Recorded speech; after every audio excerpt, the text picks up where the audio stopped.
Greetings from the Tour de France. This is James Start with Bicycling Magazine. We're here with Rupert Guinness, a longtime friend and colleague on the tour. You've done, what, 23 tours? No, 20... This is 24. 24 tours. You're a year ahead of me. Always that year, 1 year ahead.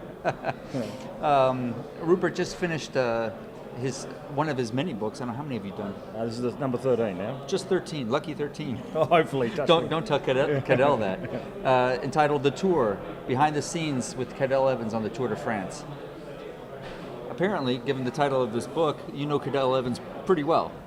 Well, I've been following his career even before he first did the Tour de France in 2005, through his mountain biking days, and had the fortune to see his career evolve to where he is now. And there's been a lot of ups and downs, and we've seen the highs and lows, and the miseries and the triumphs, and so hence seeing his win last year was superb. It was great. It was great for us as reporters to see that, but obviously for him as well, I think. It was great. Certainly, it was great for Australia, and it was good for the tour.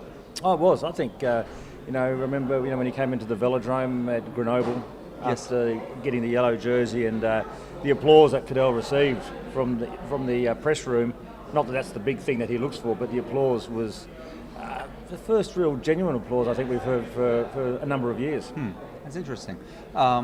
You talked about evolution, the way he's evolved, and it has been a long evolution. From the get-go, he had the talent, but to put all the pieces together took him a long time. Can you explain maybe why it took so long? And I think there's a number of things, but I think primarily, if you look at his background as a kid who was born and raised up in the Northern Territory of Australia, and was pretty much out in the countryside by himself. He spent a lot of his time just riding a BMX bike out in the bush, and he learned to enjoy his company. But then fast forward that through his evolution as a professional bike racer, he's gone from racing mountain bikes as an individual to now being in teams, which is a different dynamic.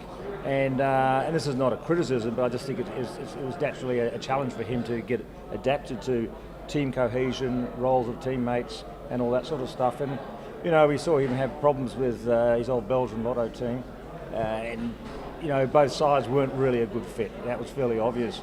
And then obviously him joining BMC, Jim Ockowitz, I think, managed to get the right people around, and that's helped reassure Cadel's, given him confidence, because Cadel likes people to believe in him. Sure. But at the same time, I think he had to learn how to earn that belief from his teammates. And I think it's just all come together in BMC, and it's been a great return. He had to learn how to use a team too. He's not the kind of guy that wants to be the big boss, team leader. He's not that kind of guy, and to go and say, hey, go get those water bottles for me. Hey, go to the front and drive it right now. That was never really his personality. That's right. And then when he got to try and use that sort of approach, he had to learn how to do it with so his teammates wanted to do it. Right. Not that it became an order or from someone who they didn't quite understand. And I think finally they got it right.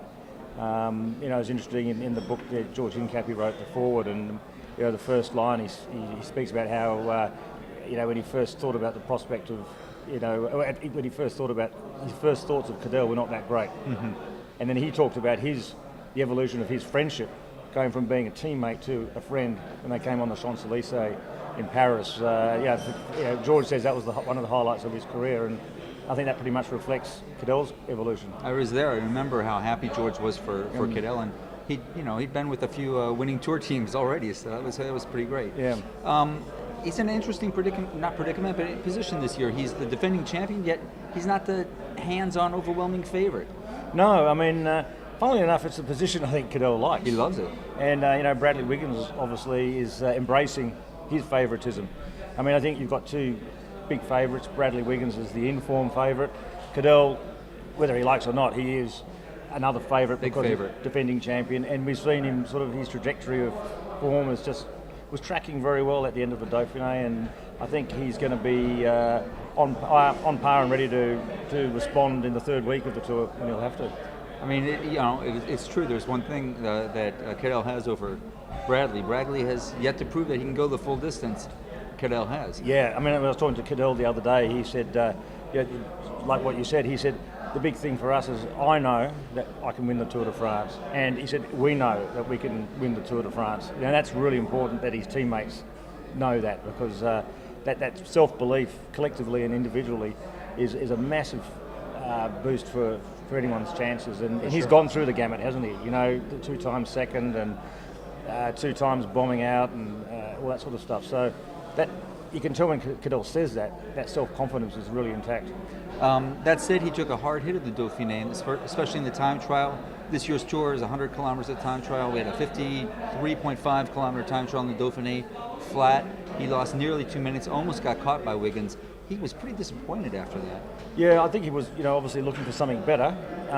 But Cadel's also pretty practical. I mean, he would have got over that disappointment pretty quickly, and looked at the figures, looked at his numbers, and worked out this is what I've got to do to improve for the tour. And he would have thought between then and the 3rd week of the tour, that 53 kilometre time trial, stage 19, he's probably got like 6 weeks or 7 weeks to get it all ready. Right. So I think he would, at least he knows, he's confronted with the truth, and he would have worked on that. True, for sure. And it's, the final, I mean, maybe the biggest hurdle beginning for that first time trial when guys are fresh, because the second time trial, a lot of things is about reserve and freshness and stuff. So I think he'll cut the margin down. I think it's unrealistic to believe that Bradley Wiggins is going to double his time in 100 kilometers.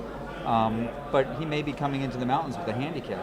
Yeah, that's true. That's true. I think, Cadel said the other day, obviously half tongue-in-cheek, but he said, I asked him, would you, if you went into the final time trial just ahead or just behind, would you feel different either way? And he said, going to that last time trial, ideally I'd love to go in with 5 minutes lead and had the chance to enjoy the thought of winning the stage. But, I think he knows that it's going to be a tough scrap.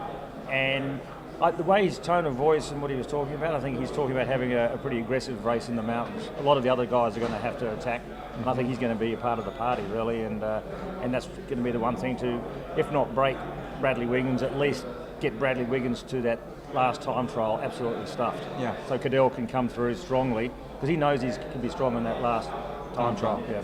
Okay, great. Well, thanks very much for sitting in with us, Rube. It's always a pleasure, always a good time.